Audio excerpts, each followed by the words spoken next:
Hello friends, मैं CA कौशल राघव। मैं आपके लिए लेकर आया हूँ सीए इंटर ऑडिट का chapter number 1, nature audit, nature objective and scope of audit. जैसा कि आप देखेंगे कि आईसीआई सबसे ज़्यादा मार्क्स काटता है इस ऑडिटिंग वाले सब्जेक्ट में। उसका रीज़न क्या हो रहता है कि आप 90% बच्चे स्टडी मटेरियल नहीं पढ़ते हो। मैं भी चार्टर्ड अकाउंटेंट हूँ, मैंने भी ये सब प्रॉब्लम्स फेस करी हैं। तो आईसीआई के मटेरियल के साथ ही पढ़ो, और उसको पढ़ोगे तो वो ज़्यादा याद हो जाएगा और आप कंटेंट लिख भी सकते हो, क्योंकि बाद में पता प्रॉब्लम आ जाती है। आपको कंसेप्ट तो पता होते हैं आप, बट आप एग्जाम में आईसीआई जो होता है ऑडिट के लिए एक मेन रिक्वायरमेंट होती है, आईसीआई का जो लिखा हुआ वर्ड कंटेंट है वो आप याद करो और एज इट इज़ वैसे ही लिखो। तो मैं कोशिश करूंगा आपको याद कराने की, मैं कोशिश करूंगा आपको समझाने की। तो एक बार ट्रस्ट करके आप बने रहिए। मैं आपको जैसा भी होगा, जो भी बेस्ट होगा, मैं आपकी हेल्प करूंगा। तो सीए इंटर तो इतना मुश्किल नहीं है, सीए फाइनल में थोड़ी सी प्रॉब्लम ज़्यादा आती भी है, बट इंटर आप इजीली क्रैक कर सकते हो। राइट।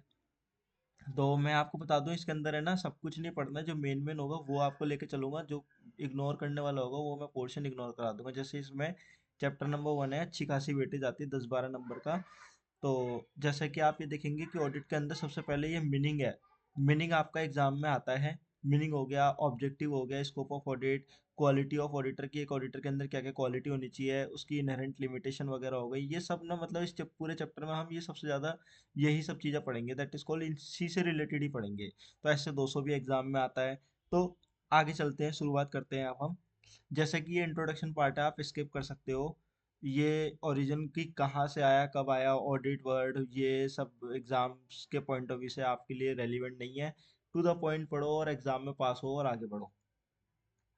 ऑडिट, ऑडिट क्या है? ऑडिट एक इंडिपेंडेंट एग्जामिनेशन है। ऑडिट क्या है? एक इंडिपेंडेंट एग्जामिनेशन है। किसकी एग्जामिनेशन? एक फाइनेंशियल्स इंफॉर्मेशन की एग्जामिनेशन। मतलब फाइनेंशियल्स इंफॉर्मेशन में चार चीज होती है। देखो, फाइनेंशियल इंफॉर्मेशन में कितने पॉइंट होते हैं? चार।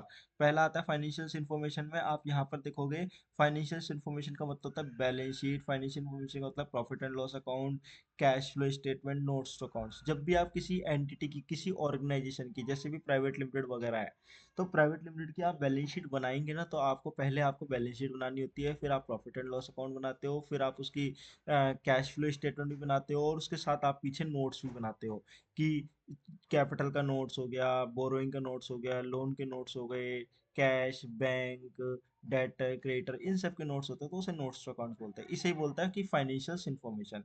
जो ये चार पॉइंट है ना, ये चार पॉइंट आपके फाइनेंशियल इन्फॉर्मेशन है। फाइनेंशियल इन्फॉर्मेशन की आप क्या कर रहे हो? आप इंडिपेंडेंट होकर एग्जामिनेशन कर रहे हो, मतलब आप चेक कर रहे हो। तो जांच कैसी होनी चाहिए आपकी? इंडिपेंडेंट होनी चाहिए। आप किसी के ऊपर निर्भर नहीं होनी चाहिए, किसी, मतलब जैसे आपका रिश्तेदार नहीं होना चाहिए, वो सब चीजें आपके मतलब नहीं होनी चाहिए। तो ऑडिट वो करेगा जो इंडिपेंडेंट होगा, ना कि रिलेटिव करेगा। दूसरी बात यहाँ पर पॉइंट आता है कि आपको जब ऑडिट करनी है, आपको जब ऑडिट करनी है फाइनेंशियल इंफॉर्मेशन की, उसके बाद आपको क्या करना है? अपनी ओपिनियन को एक्सप्रेस भी करना है। अपनी ओपिनियन एक्सप्रेस करोगे तो एक्सप्रेस करने के लिए आपके पास पॉइंट होने चाहिए। पॉइंट क्या क्या होना चाहिए? कि मेरा अमाउंट ठीक है या नहीं है, मेरी क्लासिफिकेशन ठीक है या नहीं है, प्रेजेंटेशन फाइनेंशियल इंफॉर्मेशन की वो ठीक है या नहीं है, या डिस्क्लोजर वगैरह जो दिया है वो मैंने ओके है या नहीं है। जो भी फाइनेंशियल इंफॉर्मेशन बना रहा हूँ, फाइनेंशियल स्टेटमेंट बना रहा हूँ, वो एज पर एप्लीकेबल एफआरएफ बनाया है या नहीं बनाया है। इसी के रिगार्डिंग ही तो मैं अपनी ओपिनियन एक्सप्रेस करता हूँ कि मैंने, ये जो चार पॉइंट है ना, ये चार पॉइंट बड़े इंपॉर्टेंट है। इसके ऊपर आईसीआई क्वेश्चन पूछता है कि मेरी फाइनेंशियल स्टेटमेंट जो बनी है वो मिस स्टेटमेंट तो नहीं है, उसके अंदर कोई एरर तो नहीं है, कोई फ्रॉड तो नहीं है। तो ये सब चीजें देखी जाती है। तो सिंपल बोलूँ, अगर मैं लैंग्वेज, सिंपल लैंग्वेज में अगर मैं बोलूँ, तो हमारे जो अमाउंट है, अकाउंटिंग पॉलिसीज को फॉलो करके बनाया गया है। अकाउंटिंग एस्टिमेट्स को ध्यान में रखते हुए बनाया गया। अकाउंटिंग एस्टिमेट मतलब बैड डेब्ट्स वगैरह को कंसिडर किया या नहीं किया, कि आने वाले टाइम में कितना एस्टिमेट लगाया है, प्रोविजंस वगैरह को कंसिडर किया। ओवर स्टेट तो नहीं है, जैसे हमारे डेटर्स वगैरह ओवर स्टेटेड हो, इन्वेंट्री ओवर स्टेटेड हो, या फेक फेक एक्सपेंसेस हो। तो ये सब तो नहीं है। तो यही, इन्हीं सब पॉइंटों को ध्यान में रखते हुए एक ऑडिटर अपनी एक्सप्रेस करेगा अपनी ओपिनियन को। तो इन सिंपल लैंग्वेज में अगर मैं बात करूँ, तो आपके लिए डेफिनेशन लिखने के लिए आएगा, तो मैं बोलूंगा कि ऑडिटिंग क्या है? ऑडिटिंग एक इंडिपेंडेंट एग्जामिनेशन है। सिंपल बोलूँ तो मैं, क्या है? ऑडिटिंग एक एग्जामिनेशन है। ऑडिटिंग क्या है? एक एग्जामिनेशन। और एग्जामिनेशन करने के बाद क्या करनी है? आपको एक्सप्रेस करनी है अपनी opinion, that is called EE. That is called EE. तो मैं यहाँ पर सिंपल एक बोल सकता हूँ कि आपको क्या याद रखना है, डेफिनेशन याद रखनी है, तो आपको याद रखना है EE that is called examination करनी है, और एग्जामिनेशन करने के बाद एक्सप्रेस करनी है अपनी ओपिनियन। अब बात आती है जो एंटिटी है that is called company, private limited भी हो सकती है, लिमिटेड भी हो सकती है, चाहे वो प्रॉफिट कमाती हो चाहे वो प्रॉफिट ना कमाती हो, एनजीओज वगैरह भी हो सकते हैं। उनका साइज छोटा हो बड़ा हो डज नॉट मैटर, आपको एग्जामिनेशन इंडिपेंडेंट होकर करनी है। जब आप एग्जामिनेशन कर पाओगे तो फिर उसके बाद आपको एक्सप्रेस करनी है अपनी ओपिनियन। तो सिंपल लैंग्वेज में बोल सकता हूँ, एग्जामिनेशन करनी है और एक्सप्रेस करनी है अपनी ओपिनियंस। अब नेक्स्ट पॉइंट आता है, नेक्स्ट पॉइंट ये कहता है सेक्शन 129 सबसेक्शन 3 जो कंपनीज एक्ट का है, सेक्शन 129 सबसेक्शन 3 जो ये कहता है कि जो अकाउंट्स है वो ट्रू एंड फेयर व्यू कब माने जाएंगे, accounts true and fair view जब माने जाएंगे आप जब उनके अंदर शेड्यूल 3 के अकॉर्डिंग जो फॉर्मेट बनाया हुआ है आईसीआई ने वो फॉर्मेट आप फॉलो करोगे, प्लस अकाउंटिंग स्टैंडर्ड के अकॉर्डिंग आपने फाइनेंशियल्स को बनाया है, और एप्लीकेबल एफआरएफ जो उनके ऊपर एप्लीकेबल एफआरएफ जो फाइनेंशियल रिपोर्टिंग फ्रेमवर्क है वो एप्लीकेबल है, वो एप्लीकेबल आपने करे हैं, उसके अकॉर्डिंग आपने फाइनेंशियल्स बनाए हैं। तो सेक्शन 129 सबसेक्शन 3 कहता है कि हाँ आपने true and fair view financials prepare किए हैं। अब मिस स्टेटमेंट जो होती है वो दो तरह की होती है, एक गलती से हो गया दैट इज कॉल्ड उसे बोलेंगे हम एरर, और दूसरा मतलब इंटेंशनली किया गया तो फ्रॉड। तो फ्रॉड मिस स्टेटमेंट को हम थोड़ा सा आगे लेके चलेंगे इस चीज को। तो आपको सिंपल बस याद रखना है कि जो डेफिनेशन है वो डेफिनेशन आपकी क्या कहती है, एग्जामिनेशन करना इंडिपेंडेंटली और अपनी ओपिनियन एक्सप्रेस करना। अब आ जाते हैं आईसीआई के नोट्स पर। आईसीआई के नोट्स ये कहता है ऑडिट जो करोगे आप इंडिपेंडेंट होकर करोगे, किसकी, फाइनेंशियल इन्फॉर्मेशन की। नीचे समझाया गया फाइनेंशियल इन्फॉर्मेशन क्या होते हैं, मैं आपको डिटेल में बता चुका हूँ, जिसमें आपकी एलएलपी भी आती है, प्राइवेट लिमिटेड, लिमिटेड सोसाइटी, सब कुछ कवर होता है। ये ऑर्गेनाइजेशन का साइज वगैरह हो गया, आपको एक्सप्रेस करनी होती है अपनी ओपिनियन, ये ओपिनियन का पॉइंट हो गया। तो यही सब पॉइंट आपको लिखने हैं, अपनी तरफ से कुछ बनाकर नहीं लिखोगे, क्योंकि जितना आईसीआई का कंटेंट फॉलो करोगे ना उतने ही आपको नंबर मिलेंगे, अगर आईसीआई नहीं फॉलो करोगे ना तो आपको नंबर नहीं मिलने वाले। आप चाहे किसी भी टीचर के पास भागते रहना, आईसीआई का मटेरियल बेस्ट है। इंटर रिलेशनशिप वगैरह आपको एग्जाम में नहीं पूछने वाला, आप हटा सकते हो इसको सिंपल। नेक्स्ट पॉइंट आता है आपका ऑब्जेक्टिव ऑफ ऑडिट। जैसे बात करूं कि ऑडिट करते हैं जब हम, तो ऑडिट का ऑब्जेक्टिव क्या होता है। ऑडिट का ऑब्जेक्टिव ये होता है SA 200, SA 200 इसका नाम आपको याद रखना पड़ेगा। जब भी आपको लिखने के लिए आएगा ना SA 200, तो SA 200 लिखोगे, फिर उसके बाद आप क्या करोगे, इन्वर्टेड कॉमास स्टार्ट करोगे, और इन्वर्टेड कॉमास स्टार्ट करने के बाद आपको नाम याद लिखना है, overall objective, overall objective of independent auditor. देखो, overall objective of independent auditor, कोई इतना मुश्किल नहीं है। एक इंडिपेंडेंट ऑडिटर का ओवरऑल ऑब्जेक्टिव क्या है, तो देखो 200 में ना ये दो दो आ रहे हैं, तो आपको ओवरऑल ऑब्जेक्टिव याद रखना है। और ऑडिटर जितना भी यहाँ पढ़ोगे ना, जितना भी यहाँ पर 5 पॉइंट पढ़ोगे, आपको इंडिपेंडेंट ही नजर आएगा, ऑडिटर वर्ड नहीं नजर आएगा। जब भी आप ऑडिटर वर्ड लिखोगे उसके अंदर इंडिपेंडेंट लिखोगे, तो आप ऑडिट चैप्टर पढ़ रहे हो तो ऑडिट की तो बात करी जाएगी। तो 2 डबल ओ से क्या बन रहा है, डबल ओ, डबल ओ मतलब overall objective, overall objective of independent auditor. तो मैं निमोनिक्स भी बनाकर आपको दूंगा, आपको याद भी कराऊंगा। आप मेरे से जुड़े रहिए, मैं आपको चैप्टर के कंटेंट अंदर का जो पॉइंट है, मैंने भी ऐसी ऑडिट निकाली है, कोई अलग से कुछ नया नहीं करा, मैंने भी ऐसे ही रट्टे लगाए हैं निमोनिक्स बना बना के, और फिर उसके बाद एग्जाम पास किया है। तो overall objective of independent auditor, पहला पॉइंट तो ये क्लियर हो गया। Conduct an audit in accordance with SA, और क्या पॉइंट बोला, कंडक्ट, कंडक्ट करी क्या, ऑडिट, कंडक्ट क्या करी आपने, ऑडिट, किसके according, in accordance with standard on auditing. देखो एक होता है अकाउंटिंग स्टैंडर्ड, वो अकाउंट्स में पढ़ोगे। ऑडिट के लिए क्या होता है, एसएज होते हैं, स्टैंडर्ड ऑन ऑडिटिंग, मतलब आपने SA 200 का पालन किया है, कंडक्ट करी है आपने ऑडिट, किसके अकॉर्डिंग, ऑडिट को कंडक्ट करना इन accordance with standard of auditing के अकॉर्डिंग, अपने ऑडिट को दैट इज कॉल्ड, अपने ऑडिट जो करी है वो अपने एसएज को फॉलो करके करी है, right. CA, conduct audit, conduct audit in accordance with SA, CASA, ठीक है, CASA।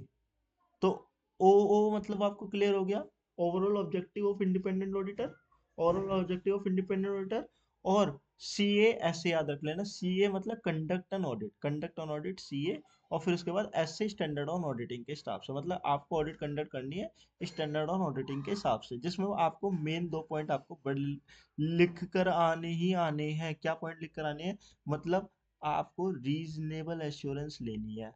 मेन वर्ड क्या है? पूरे पूरे ऑडिट के अंदर आपको ये नजर आएगा, हर जगह नजर आएगा, reasonable assurance, reasonable assurance, reasonable assurance. मतलब जो भी है जहां भी है, दैट इज कॉल्ड, आपको रीजनेबल एश्योरेंस ही मिलेगी। एब्सोल्यूट तो मिलने वाली नहीं है, क्योंकि जब भी आप क्या करोगे, मटेरियल मिस स्टेटमेंट वगैरह देखोगे कि फाइनेंशियल स्टेटमेंट जो आपने बनाई है whole are free from material misstatement. चाहे वो फ्रॉड का पार्ट हो, चाहे वो एरर का पार्ट हो। फ्रॉड कब बनेगा और एरर कब बनेगा? जब आपने जान पूछे किया तो वो फ्रॉड हो गया, आपकी अनजाने में दैट इज कॉल्ड वो एरर हो गई। जब आप थ्रू अनेबल ऑडिटर, फिर उसके बाद आप एक्सप्रेस करते हो आप ओपिनियन कि ये वो फाइनेंशियल स्टेटमेंट जो मैंने प्रिपेयर करी है in material respect in accordance with applicable FRF, applicable FRF मतलब फाइनेंशियल रिपोर्टिंग फ्रेमवर्क। तो आपको मेन दो चार पॉइंट याद रखनी है। एफआरएफ, एफआरएफ के अकॉर्डिंग ये शॉर्टकट आपको याद रखने पड़ेंगे। रीजनेबल एश्योरेंस लेना, फिर मटेरियल मिस स्टेटमेंट में फ्री है, free from material misstatement, free from material misstatement, जिसमें आपको एफ एम एम करके याद रखना पड़ेगा। एंड ड्यू टू फ्रॉड और एरर, ये फ्री, जब आप ये वर्ड लिखोगे ना free from material misstatement, तो due to fraud and error always, क्योंकि मिस स्टेटमेंट दो ही कारणों से हो सकती है, या तो फ्रॉड से होगी या एरर से होगी। तो एफ एम एम लिखने के बाद ड्यू टू फ्रॉड और एरर वर्ड लिख देना। और फिर उसके बाद आपको पता ही है, एक्सप्रेस करोगे आप ओपिनियन। तो एक्सप्रेस किस पे करोगे ओपिनियन? फाइनेंशियल स्टेटमेंट पे करोगे, कि जो फाइनेंशियल स्टेटमेंट जो बनी है, फाइनेंशियल स्टेटमेंट जो आपने बनाई है, वो एज पर एप्लीकेबल एफआरएफ है या नहीं है। एफ एस फाइनेंशियल स्टेटमेंट जो बनी है are prepare as per FRF, FRF है या नहीं है। That is called, simple language में अगर मैं कहूँ आपको तो मैं क्या कहूँगा, एक ऑडिटर ऐसे 200 के अंदर, ऐसे 200 का नाम आपको याद रखना है। ओ ओ मतलब overall objective, overall objective, overall objective, overall objective किसका? इंडिपेंडेंट ऑडिटर का। इंडिपेंडेंट ऑडिटर का ओवरऑल ऑब्जेक्टिव हो गया। और सी ए एस ए मतलब conduct audit in accordance with S A, in conduct audit in accordance with S A. तो सी A S A, O O I A, O O I A, C A S A, ये तो नाम हो गया, ओ ओ आई ए, सी A S A. तो ये दो ऐसे 200 का नाम हो गया। इसमें मेन पॉइंट क्या लिखना है? पहला R A, reasonable assurance obtain करना है, किसके रिगार्डिंग? कि जो फाइनेंशियल स्टेटमेंट जो आपने बनाई है ड्यू टू फ्रॉड और एरर कुछ भी हो सकता है, उस पर एक्सप्रेस ओपिनियन करना कि वो जो फाइनेंशियल स्टेटमेंट बनी है एज पर एप्लीकेबल एफआरएफ बनाई गई है या नहीं बनाई गई है। और फिर उसके बाद दूसरा पॉइंट होता है रिपोर्ट करना फाइनेंशियल स्टेटमेंट पे, और कम्युनिकेट करना as required by S in accordance with auditors finding. तो सिंपल, रीजनेबल एश्योरेंस लेना और रिपोर्ट करना। तो पहला पॉइंट में क्या बोल सकता हूँ? पहला पॉइंट में ये कह सकते हैं, यहाँ पर भी मेन शॉर्टकट में बोल सकता हूँ आर आर। पहला क्या रहा है? रीजनेबल एश्योरेंस लेना, और दूसरा पॉइंट रिपोर्ट करना। रिपोर्ट करना, रीजनेबल एश्योरेंस मतलब ये वाला पॉइंट हो गया, और रिपोर्ट करने वाला मतलब ये हो गया। रिपोर्ट किस पे करोगे? फाइनेंशियल स्टेटमेंट पे करोगे। तो ये पॉइंट आपको याद रखनी है। लाइक ये ऐसे 200 का ओवरऑल ऑब्जेक्टिव हो गया। ठीक है। अब ये समरी लिखी हुई है। पहला, रीजनेबल एश्योरेंस लेना, नंबर वन। रीजनेबल एश्योरेंस किसके रिगार्डिंग लेना?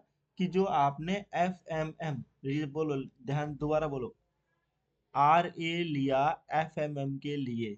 आर ए मतलब रीजनेबल एश्योरेंस लिया एफ एम एम के लिए, फाइनेंशियल, फाइनेंशियल जो आपका फ्री फ्रॉम जो फाइनेंशियल स्टेटमेंट है वो free from material misstatement है या नहीं है, एफ एम एम के लिए लिया। आर ए मतलब रीजनेबल एश्योरेंस लिया, एफ एम एम मतलब कि financial statement free from material misstatement है। और जब free from material misstatement F M M लिखोगे तो आपको ये वर्ड लिखना है ड्यू टू फ्रॉड और एरर। ड्यू टू फ्रॉड और error, always due to fraud और एरर, हर जगह यही लाइन लिखी हुई मिलेगी आपको, ध्यान से देखना। ड्यू टू फ्रॉड और एरर, जब भी एफ एम एम वर्ड आएगा, जब भी एफ एम एम वर्ड आएगा आपको ड्यू टू फ्रॉड और एरर लिख देना है। और हमेशा क्या लेना है? रीजनेबल एश्योरेंस लेनी है। रीजनेबल एश्योरेंस लेनी है कि जो फाइनेंशियल स्टेटमेंट आप बनाओगे वो as per F R F बने हैं या नहीं बने हैं। फिर उसके बाद आपको क्या करना है? रिपोर्ट देना है। रिपोर्ट में क्या करोगे? आप ओपिनियन दोगे। ओपिनियन में आगे बताऊंगा, तीन तरह के ओपिनियन होते हैं। ठीक है। तो वो ओपिनियन जो होगी वो ओपिनियन आपको इंडिपेंडेंट ऑडिटर रिपोर्ट में भी आपको देनी होती है। Right, overall objective. अब मैं थोड़ी ज़्यादा लंबी वीडियो ना हो इसीलिए मैं इसको यहीं पर ही स्टॉप कर रहा हूँ। मैं नेक्स्ट वीडियो में आपको थोड़ा सा धीरे धीरे एक एक दो दो टॉपिक लेके चलूंगा और आपको कोशिश करूंगा याद कराऊं। Okay, bye bye.